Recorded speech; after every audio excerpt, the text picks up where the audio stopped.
Multiverse में रह रहे हैं, हमारे अलावा भी कोई इस कायनात में रह रहा है। क्या एक से ज्यादा कायनातें हो सकती है? क्या एक शख्स एक ही वक्त में किसी दूसरी कायनात में भी हो सकता है? सवाल आज की साइंस ने नहीं उठाया, बल्कि इसका जवाब आज से 1400 साल पहले कुरान ने दे दिया है।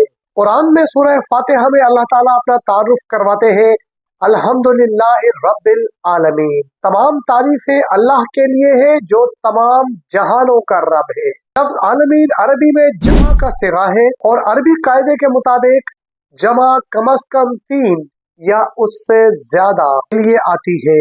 अल्लाह ताला ने खुद बता दिया कि जहान एक नहीं बल्कि एक से ज्यादा है। इब्ने कसीर ने अपनी तफसीर में लिखा है कि आलमीन से मुराद वो तमाम मखलूकात और जहान है जिनका इल्म सिर्फ अल्लाह को है। और जगह कुरान में फिर इरशाद है, अल्लाह ताला ने 7 जमीन और 7 आसमान बनाए। इमाम कुर्तुबी ने इस आयत की तफसीर में लिखा है, इससे मुराद है कि अल्लाह ने इस जैसी और दुनियाएं भी बनाई है जिनका हमें इल्म नहीं। कुरान में अल्लाह ताला ने मजीद फरमाया, हम इन्हें अपनी निशानियां आफाक में भी दिखाएंगे। आफाक जमा है उफक की, यानी लामहदूद उफक, और लामहदूद सिमतें हैं। और साइंस आज कह रही है कि हर सिमत में लामहदूद कायनातें हो सकती हैं।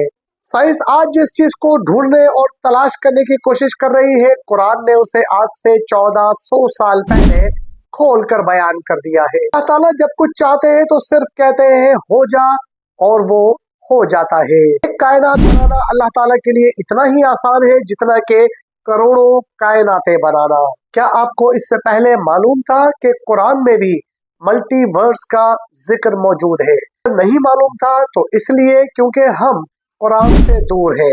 हमें कुरान से बाकायदा दूर किया गया है कि हम कुरान को पढ़कर उसे समझने की कोशिश ना करें, क्योंकि जिस दिन मुसलमानों ने खुद कुरान को पढ़कर उसे समझकर उस पर अमल करना शुरू कर दिया, मुसलमान दोबारा इस पूरी दुनिया के हाकिम बन जाएंगे। और ऐसा कुछ ताकतें चाहती हैं कि मुमकिन ना हो, क्योंकि हम एक वक्त के अंदर पूरी दुनिया पर हुक्मरानी करते थे, आज हम पूरी दुनिया में गुलाम बने हुए हैं। लिहाजा कुछ मखसूस ताकतें हैं जो ये चाहती है कि तमाम के तमाम मुसलमानों को इल्म से, कुरान से, तहकीक से और इल्म से दूर रखा जाए, ताकि ये कौम किसी भी सूरत आगे ना निकल सके। आपकी नजर में क्या मुसलमान दोबारा कुरान से राब्ता जोड़कर, वास्ता जोड़कर अपनी खोई हुई अजमत को वापस बहाल कर सकते हैं? अपने ख्यालात का इजहार कमेंट बॉक्स में कीजिए।